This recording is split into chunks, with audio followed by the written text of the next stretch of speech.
You're an octopus, smart, squishy, and doomed. You start as a speck, smaller than a grain of sand. No name, no arms, no opinions. Just a floating cell with an attitude problem. You're plankton now, drifting, spinning, being jostled around by waves and currents like sea confetti. You're not special, not yet. You're one of thousands, maybe millions of tiny siblings. All of you launched into the sea at once, like the world's squishiest lottery. Most won't make it. Some will get eaten. Others will starve. And the worst part? You'll never know who's gone. There's no family reunion, no mom waiting. Your mother? She died right after you were born, because that's how octopus moms work. She guarded your eggs until she starved to death. That was her entire purpose. Give you a chance, then disappear. So now it's just you, alone, floating in a soup of light, shadows, and hungry mouths. You can't fight. You can't run. You can only drift and hope. But if you survive these first few weeks, you'll grow arms. You'll grow brains. And one day, you'll be the smartest thing in the ocean, if you make it. The ocean is big, deep, mysterious. And honestly, not your friend. You're soft, like really soft. No bones, no shell, no spines.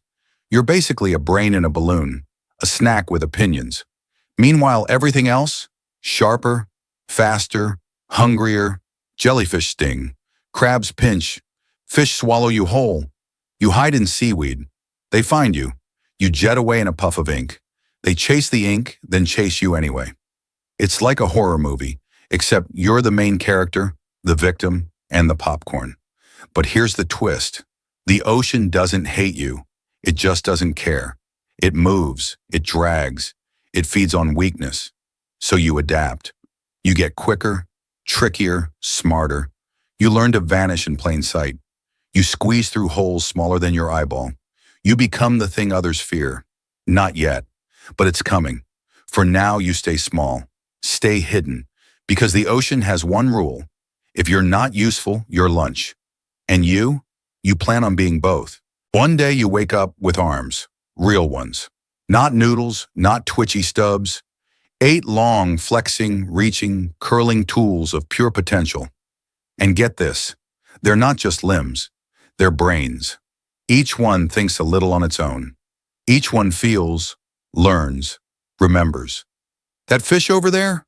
Left arm 3 wants to grab it. Right arm 7 disagrees. You're not a body with arms. You're a team. And guess who's captain? Also you. Kind of. Your main brain watches it all happen. Directs some things. Trusts the arms with the rest. You don't walk. You flow. Crawl over rocks like liquid. Wrap around coral like you were born for it. You were. You taste with your skin. You see with your arms. You feel the world everywhere at once. You don't just react. You solve. A jar? You open it. A shellfish fortress? You crack it. Suddenly, predators start thinking twice. Because now, you're not just another meal. You're a problem with 8 arms and a very fast brain, and you're only getting smarter. You have no bones, not one. That sounds bad, like a design flaw. But actually, it's the best thing about you. While other animals bump into barriers, get stuck in tight spots, panic when the door's too small, you just flow through the cracks. Pipes? No problem. Bottlenecks? You are the bottleneck. You can squeeze your entire body through a hole the size of a coin. No, seriously. If your beak fits, you fit. You're liquid intelligence. A soft-bodied escape artist. Humans put you in tanks. You leave. They put lids on. You open them. They film you. And you smile, or at least ink, for the camera before vanishing into the filtration system. You don't break out. You disappear into drain pipes, into floor cracks, into legend. Other creatures survive by armor. You survive by impossibility. No rib cage means no limits. No spine means no straight path. You don't walk a line. You slip between them. You're not picky. You see something move? You ask one question. Can I eat that?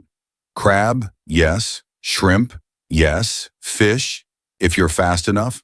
Other octopus? Also yes. Yeah, let's not dwell on that too long. You hunt with arms, brain, and ambush. No chasing, no roaring. Just sneak, pounce, smother, chew. Quick, efficient, clean. But here's the twist. You're also delicious. Sharks love you. Moray eels adore you. Even dolphins take a bite when they can. So you spend every day switching roles. Predator at noon, prey by sunset, and sometimes both in the same moment.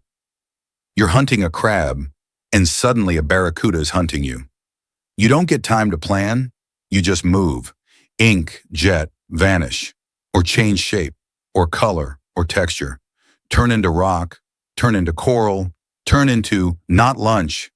And if all else fails, lose an arm, seriously, rip it off. Leave it wiggling as a distraction. Escape, regrow, move on.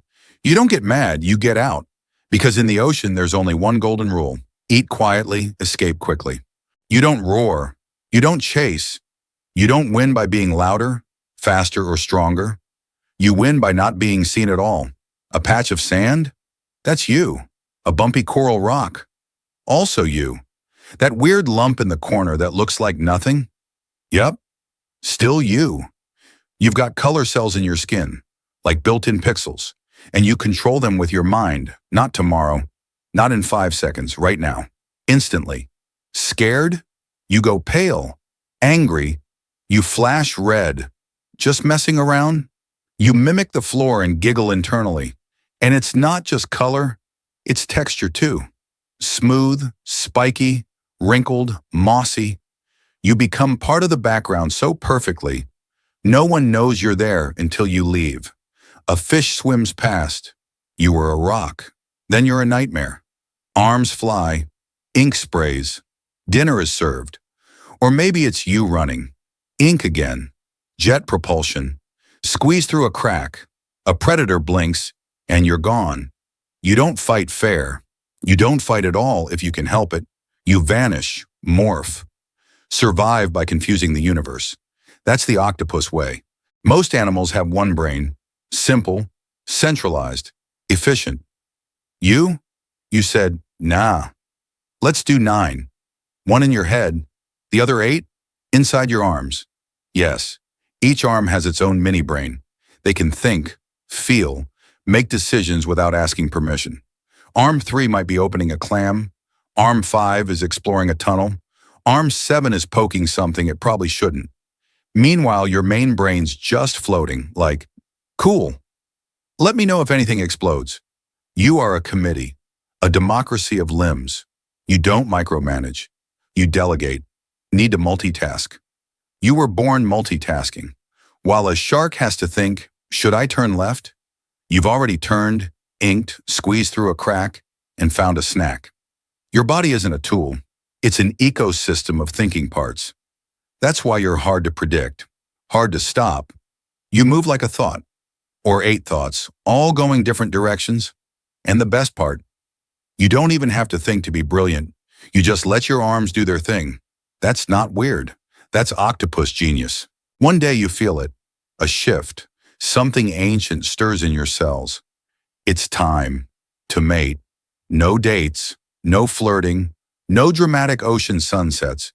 Just instinct, opportunity, and maybe one confused cuddle. If you're male, it's simple. You find a female.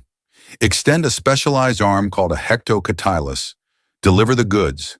Then you float away and die. Yup, that's it. Your body shuts down. You drift. One final squishy farewell. If you're female, it's longer and somehow even harder. You find a safe place. Lay tens of thousands of eggs. Then you guard them. For weeks, you don't eat. You don't leave. You just stare, blow water over them, chase off predators, until finally they hatch. And then you die too. That's the deal. One love, one legacy, one exit. No second chances, no second dates. Just a brief spark in the deep and tens of thousands of drifting dots, just like you once were. There's no funeral, no goodbye, no slow piano music as the reef weeps. You just stop. Your arms go still. Your color fades. You sink into sand, into shadow, into memory, and that's it. No one mourns. The ocean moves on, but something changed. You were soft, you were strange, you were alone, and somehow you figured it all out anyway. You solved, you escaped, you created life, and gave everything for it. And the dots you left behind, they drift now, just like you did. They don't know who you were, but they carry your code, your skills, your defiance. You didn't need a legacy carved in coral. You were the legacy, a mind without bones, a body without limits. You were proof that intelligence can be squishy, that power doesn't always roar, that brilliance can hide in ink, and that sometimes the strangest creature in the sea is the one that understands it best.